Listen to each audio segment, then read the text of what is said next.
Masalah dalam negara tak nampak. Penindasan dalam negara tak nampak. Kezaliman rejim ni tak nampak. Tak habis-habis cerita pasal Gaza.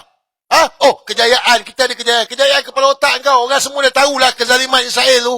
Bukan baru hari ni kena tindas. Saya tanya dengan korang lah. Bila saya cakap sumut tu wayang, engkau tengok. Engkau tengok. Orang cerita pasal Gaza ke orang cerita pasal sumut? Ramai orang bercerita pasal kezaliman rejim Israel ke atas rakyat Gaza ataupun orang cerita pasal sumut. Bagi tahu. Media lapor pasal Gaza atau pasal sumut. Bagi tahu. Bagi tahu. Come on. Ada 5,000 dekat X, ada 2,000 dekat Facebook ni. Kau tengok sumut 1.0, sumut 2.0 ni, cerita pasal Gaza ataupun pasal sumut, yang mana lebih banyak ni?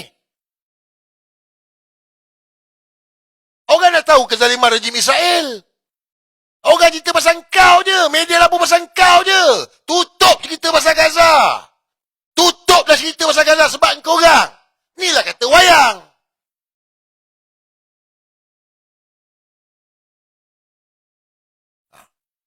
Aku kenal lah korang ni semua. Sebab tu bila kau lambung ni, ZRA lambung Greta Thunberg.